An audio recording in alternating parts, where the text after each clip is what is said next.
Bueno, hoy tendremos el honor de entrevistar a la licenciada en Derecho Sandra Liliana Talavera González, con quien hablaremos sobre temas fundamentales del Estado de Derecho, sus principios y su importancia en la vida democrática y jurídica de un país como México. Esta entrevista tiene como objetivo entender cómo estos principios impactan en práctica jurídica y en la realidad mexicana. De igual manera, abordaremos temas como el Estado democrático de derecho. El Estado reflexionaremos sobre cómo estos principios se aplican en las situaciones concretas como los paros universitarios. Como bien sabemos, desde principios del siglo XVIII, las ideas acerca del Estado de Derecho han evolucionado al par de las formas del gobierno, lo que ha permitido establecer un marco legal y constitucional que garantice la igualdad de todos los ciudadanos ante la ley. Profundizando más en la historia, encontramos que en la Grecia antigua Aristóteles hablaba que las leyes fueran conocidas por los ciudadanos y respetadas tanto por estos como por los gobernantes. Posteriormente, la idea moderna de un Estado de Derecho a partir del siglo XVIII, cuando la Ilustración propone un sistema político que limita el poder arbitrario de los gobernantes y garantice la libertad individual. En la actualidad, el Estado de Derecho es una idea universal que se encuentra presente en la mayoría de las constituciones del mundo, puesto que garantiza la protección de los derechos individuales frente al poder del Estado. Dicho esto, licenciada, ¿hay algún momento histórico reciente en México que considere clave para entender el fortalecimiento o debilitamiento del Estado de Derecho? Sí, desafortunadamente es de la debilitación del Estado de Derecho y lo podemos ver actualmente en esta cuestión del narcotráfico. Este poder tan ilimitado que tienen, que pareciera que son los que tienen la última palabra. Desafortunadamente, las autoridades carecen de justamente la autoridad, carecen de esta situación de legalidad y obviamente también no podemos olvidar la corrupción en la que actualmente nos vemos inmiscuidos como mexicanos. Las autoridades están muy inmiscuidas y obviamente esto genera que el Estado de Derecho se vea debilitado y que no exista una legalidad como debería de ser. Correcto, sí, como usted dice, desafortunadamente son problemas de la sociedad que se han venido presentando a lo largo de los años y que no es algo nuevo para todos, pero que con el paso de los años se ha ido, bueno, ha ido en incremento y que pues gracias a Sí. esto hoy en día la sociedad pues está como más trastornada, ¿no? Claro, y no es casualidad estas situaciones que vemos, por ejemplo, del desplazamiento en estados como Jalisco, que niños, adolescentes se están yendo de sus casas. ¿Por qué? Porque son captados por el crimen organizado. Y entonces nos preguntamos en dónde está este Estado de Derecho, en dónde estamos parados como nación, porque pareciera que no hay ley. Así es. Sí, como sabemos, el Estado de Derecho es un principio de gobernanza en el que todas las personas, instituciones y entidades públicas y privadas, incluido pues, el propio Estado, están sometidas a leyes que se promulgan públicamente y pues obviamente se tiene que cumplir. El Estado de Derecho pues tiene diversos principios como el de la legalidad, que consiste en dar prevalencia a la ley sobre cualquier actividad o función del poder público. Con esto, ¿cree que las autoridades en México respetan siempre el principio de legalidad? No, la respuesta es un rotundo no. Si fuera de esa manera, como lo mencionaba hace unos momentos, no tuviéramos tantos problemas de corrupción. Correcto. No tuviéramos tantas carpetas archivadas. Eh, Seguramente ustedes se los han platicado y me acuerdo mucho de un maestro que nos decía que no era lo mismo legalidad que justicia. Y él decía, justicia es el de allá arriba, aquí no hay justicia, aquí lo que hay es legalidad. Y eso estamos muy lejos de un principio de legalidad como debería de ser. Por ejemplo, hablando estadísticamente, de 10 delitos que se cometen en el país, realmente ¿cuántos tienen sentencia? Tiene uno. Y eso es, y estoy siendo positiva, o sea, la gran mayoría, es más, ni siquiera se denuncian. ¿Y por qué la gente no denuncia? Porque sabemos que no va a pasar nada, que todo se va a quedar como si no hubiera hecho denuncia. Entonces, si hubiera esta legalidad, si hubiera esta situación en que en México las cosas se hicieran como se deberían de hacer, entonces la historia sería diferente y no tendríamos tanta corrupción y tantos problemas como sociedad, porque de ahí parten muchos problemas que tenemos como sociedad. Es como les digo, porque si salgo ahorita en la calle y me asaltan, y porque la gente lo ve como una pérdida de tiempo. Y lo vemos como una pérdida de tiempo porque no tenemos confianza en la autoridad. Entonces tenemos un problema serio también en este el principio de legalidad. Pero no se pongan tristes.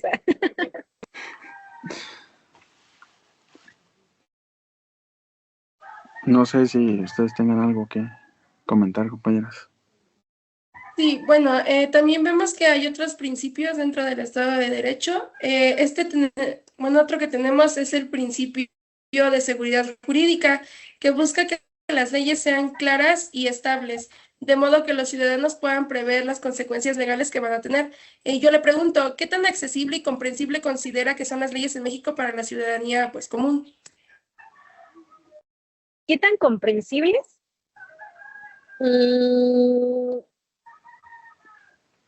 No lo sé.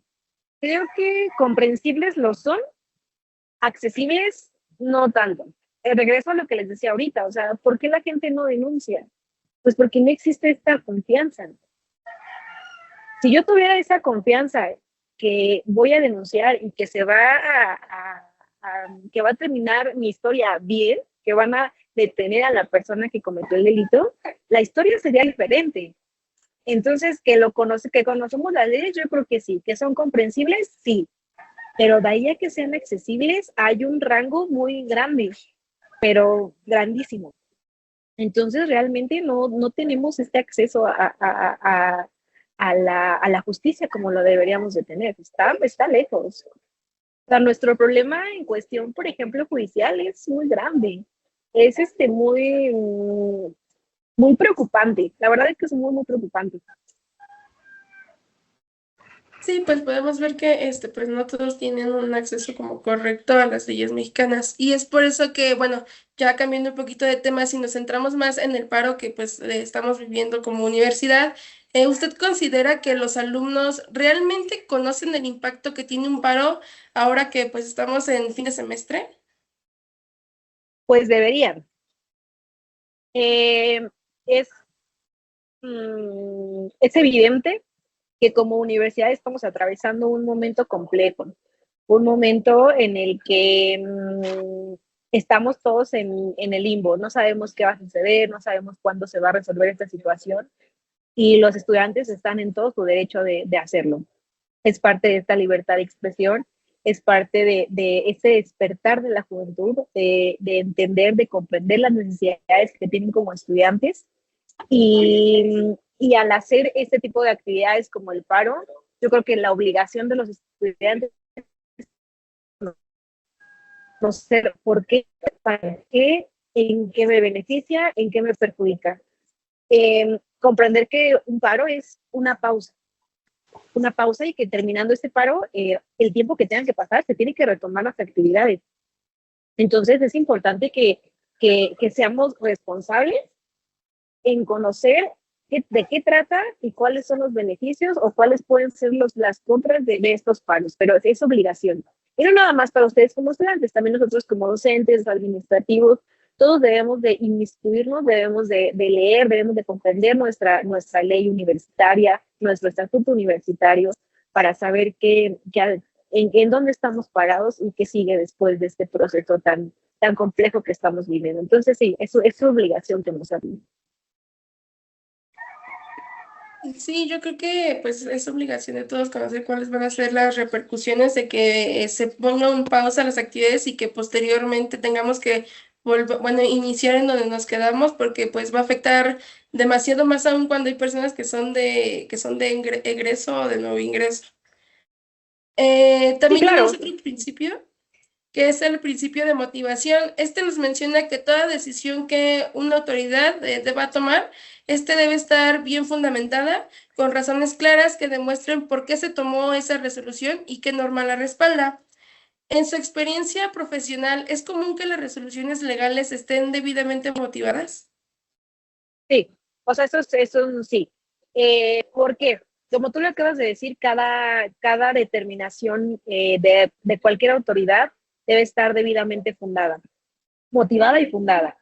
Entonces, creo que si algo tienen cuidado nuestras autoridades es que en cada resolución siempre se exprese en qué artículo y cuál es el motivo por el cual se está llevando a esa resolución. Entonces, sí, definitivamente, si algo tienen cuidado nuestras autoridades es en eso, en que todo esté debidamente fundado y motivado. ¿Por qué? Porque el no hacerlo conlleva una consecuencia que puede ser a veces fatal. O sea, puedes tener al narcotraficante más importante del momento, pero si la resolución no está debidamente fundamentada y debidamente motivada, no importa. O sea, puede tener las 100 pruebas, pero si una resolución no está fundamentada, no importa. Entonces, si algo tienen cuidado y deben tener cuidado siempre, definitivamente es en eso, en que esté fundado y motivado debidamente. Sí, yo creo que esta parte es algo que pues muchas personas tienen que tomar en cuenta porque muchos se ponen a juzgar a quienes toman las decisiones diciendo que pues que están tomando una mala decisión porque realmente no se dan cuenta que sus decisiones están fundamentadas debidamente para que puedan tener ese respaldo. Claro, y también es importante entender, y como se los decía hace un momento, que me acuerdo mucho de un maestro en la facultad que nos decía, la justicia aquí no existe, la justicia es allá arriba, aquí es la legalidad. Y aunque algo no nos parezca justo, si no está dentro de la ley, no puede ser.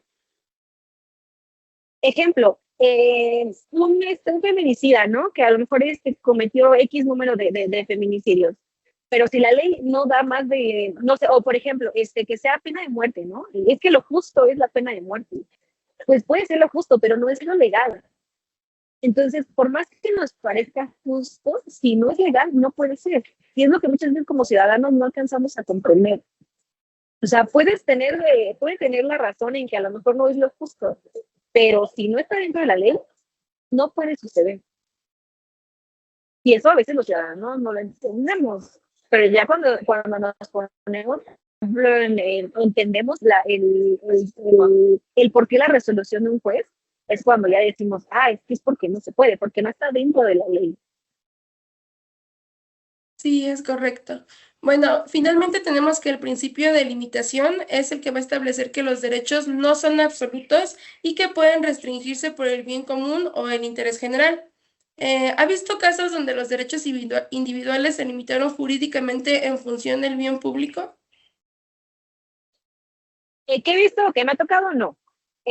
Pero, por ejemplo, en caso no sé, de una guerra, de una situación que, como tú dices, se tiene que preservar un bien mayor, como un bien mayor para la sociedad, entonces estos derechos, que no son todos, son algunos, se pueden limitar, justamente por lo que dices, porque se tiene que preservar un bien jurídico mayor. Entonces, que me ha tocado definitivamente no. Pero, por ejemplo, podría ser en estos lugares en los que el crimen organizado es como muy fuerte y que hacen a lo mejor esos toques de queda, ahí se estaría limitando un derecho, por ejemplo, de tránsito, ¿no? O sea, a mí nadie podría limitarme que a la 1 de la mañana yo pueda caminar hacia el centro. Pero entonces ahí sí se limita, estoy limitando este derecho de libre tránsito, pero porque a cambio se está preservando un bien jurídico mayor, que es el de seguridad. Sí, yo creo que pues muchas veces simplemente nos fijamos en lo que nos están limitando, pero no nos tomamos el tiempo de ver cómo eso nos puede beneficiar y puede beneficiar a la comunidad que nos rodea. Así es, sí, es lo que les digo, o sea, desafortunadamente también como sociedad, híjole, es bien fácil como hablar decir y criticar, y es que no, esto no está bien, y todos nos creemos como conocedores, ¿no? Pero la realidad es que las cosas tienen un fundamento, y si no es posible hacerlo legalmente, porque por encima de la ley no hay nada, por encima de lo que dice nuestra Constitución tampoco hay nada. Entonces, no se pueden tomar decisiones porque nos parezca lo mejor o lo justo. O sea, es respetar este principio de legalidad. Si no está en la ley, no se puede hacer.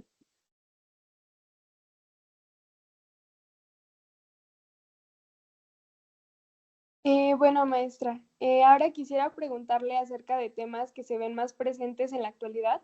Principalmente me gustaría hablar sobre el concepto, pues, que tenemos en toda sociedad moderna, ¿no? Que es el Estado democrático de derecho, que pues se refiere a un sistema en el que el poder público se ejerce dentro de un marco legal, legitimado por la voluntad popular y caracterizado por la separación de poderes, el respeto a los derechos humanos y pues la existencia de instituciones independientes. Es un modelo de gobierno donde la ley está por encima de todo, como usted lo menciona, incluso del propio Estado, promoviendo la igualdad ante la ley y la participación ciudadana. Con esto en mente, ¿cuáles considera usted que son las bases más importantes para definir un Estado democrático de derecho? La legalidad, o sea, es el más importante. Entender, como tú lo acabas de decir, como le que es un momento, que encima de la ley no hay nada. Todo lo que nos marque la ley, todo lo que nos marque sobre todo nuestra Carta Magna, es el fundamento de todo. Sin una Carta Magna, sin nuestra Constitución, no tenemos absolutamente nada. Entonces, si hay un principio que se tiene que respetar, es justo el de la legalidad. Y ahí también sumado el respeto a, por ejemplo, derechos humanos. Entonces son los que considero que son fundamentales. Y a partir de la legalidad, entonces todo es una rama y empezamos a hablar de más de otros principios, pero el de la legalidad es el principal.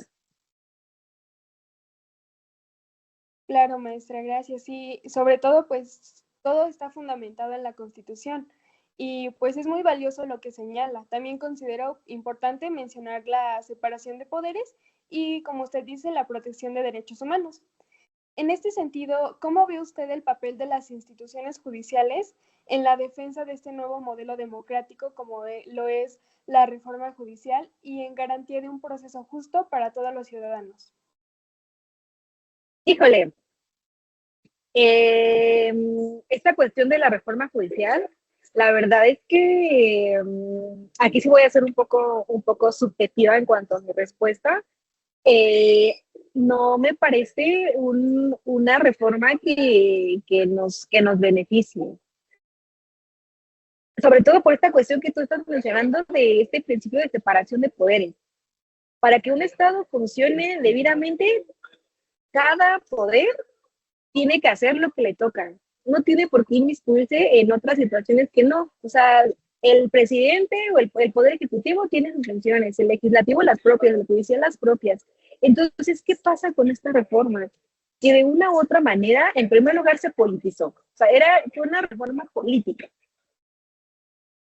En segundo lugar, tenemos esta discusión justamente de poderes. No no es viable desde mi punto de vista que el poder ejecutivo y que el poder legislativo estén como inmiscuyéndose en el poder judicial. La verdad es que es triste, por ejemplo, me parece como preocupante que el poder judicial, donde vemos a los abogados más brillantes que podemos conocer, porque por algo están ahí, o sea, imagínense la importancia que tiene un juez de tomar las decisiones que le corresponden.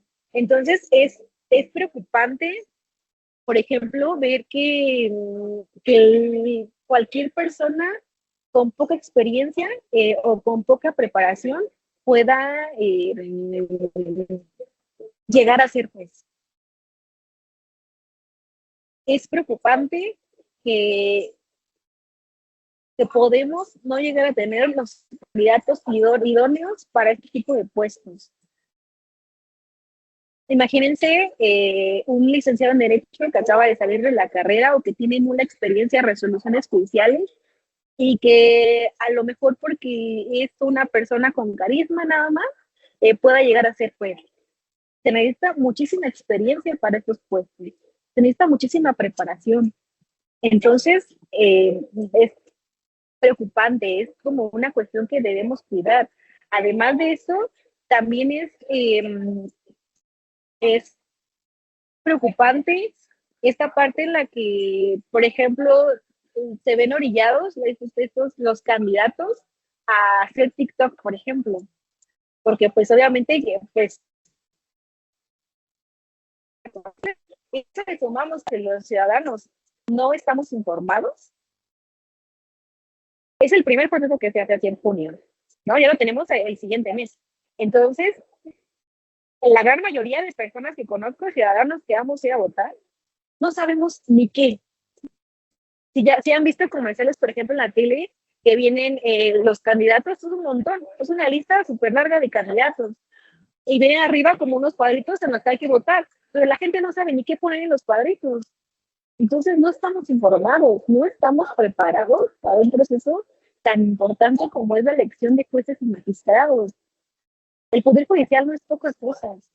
En ellos reside la legalidad y la justicia de nuestro país. Entonces, es, es preocupante.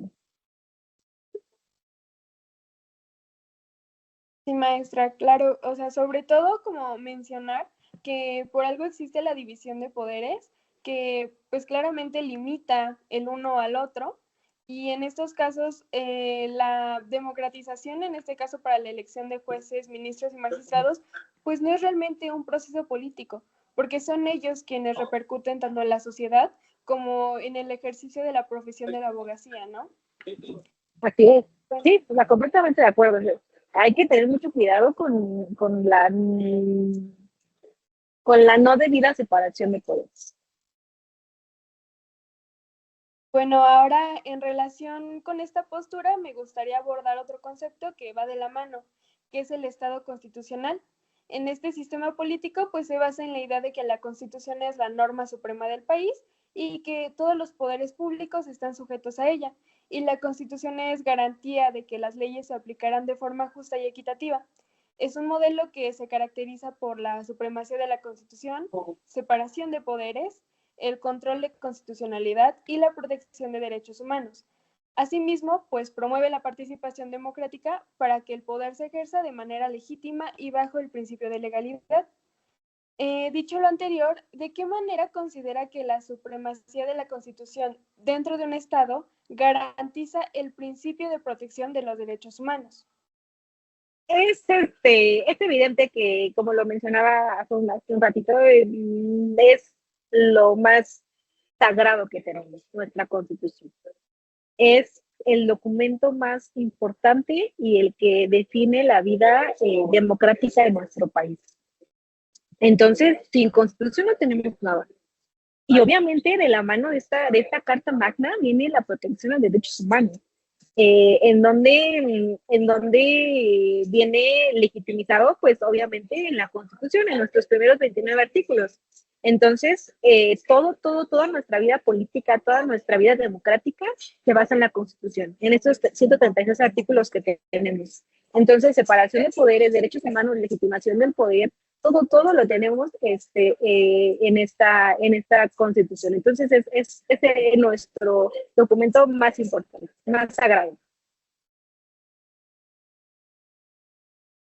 Sí, maestra, justamente pues en esta Constitución están pues prácticamente basados todos los principios que debemos de regir, bueno, que nos rigen para una buena sociedad.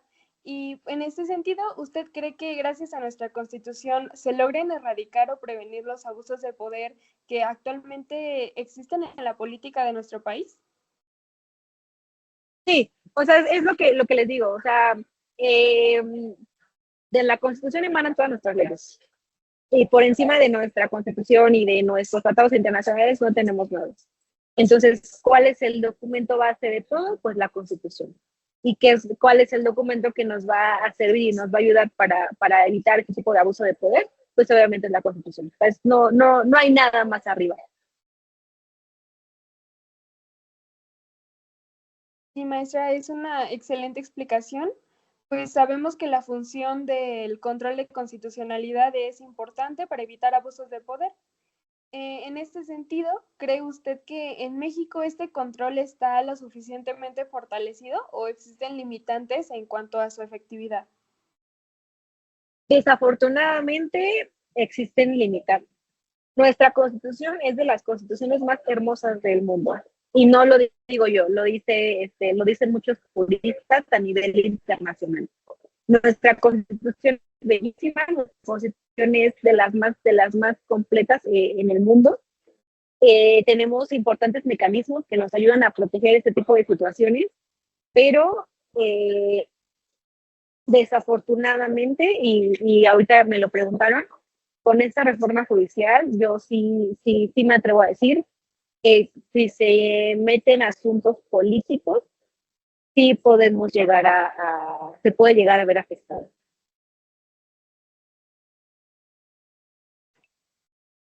Bueno, como última pregunta, pues sabemos que en las últimas décadas hemos sido testigos de un fenómeno que ha transformado la forma en la que los países interactúan, la cual es la globalización. No es un concepto nuevo, pues es sabido que es un proceso que implica la creciente integración económica, tecnológica, social, cultural a nivel mundial. Hablamos de un mundo cada vez más interconectado, donde circulan libremente bienes, servicios, capital, personas e información, y donde las fronteras tradicionales pareciera que desaparecen a medida que pasa el tiempo.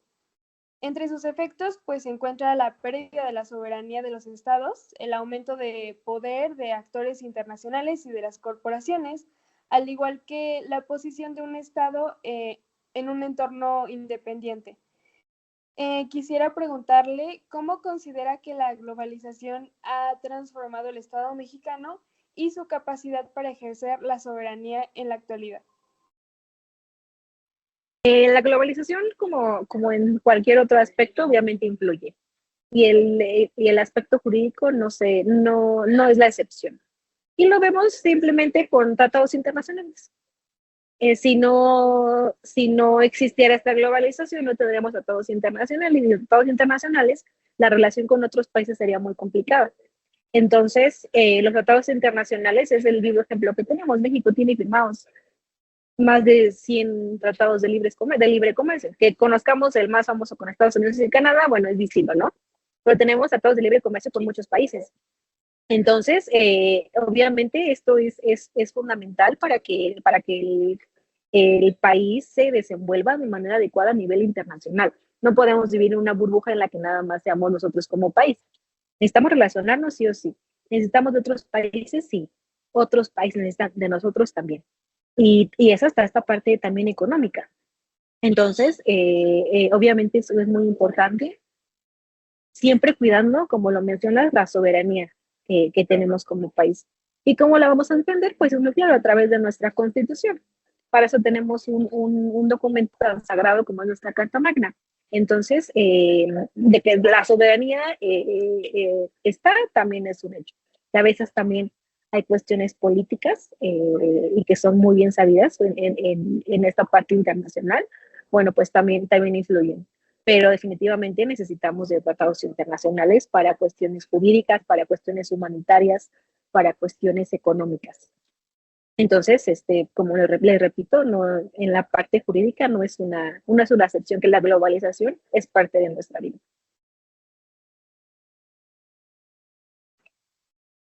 Sí, es muy interesante conocer su postura al respecto. Parece que los estados deben, como usted lo menciona, adaptarse a un nuevo entorno donde no basta con actuar de forma independiente.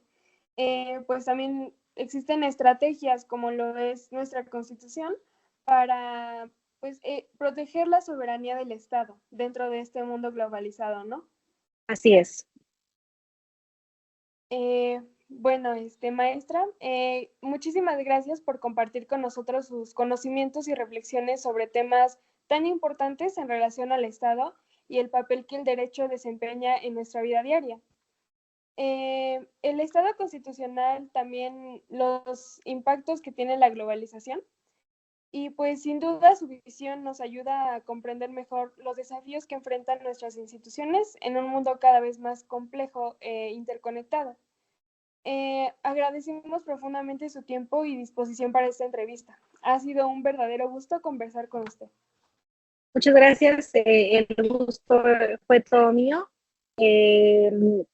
Son temas que son de relevancia actual, entonces me da mucho gusto que estén inmiscuidos en esta situación, me da gusto ver que ya están creciendo en el nivel educativo en Derecho y siempre va a ser para mí un honor poder compartir unos minutos de nuestro tiempo. Entonces, cuando gusten, aquí estamos. Muchas gracias, maestra. A ustedes. Muchísimas gracias, licenciada.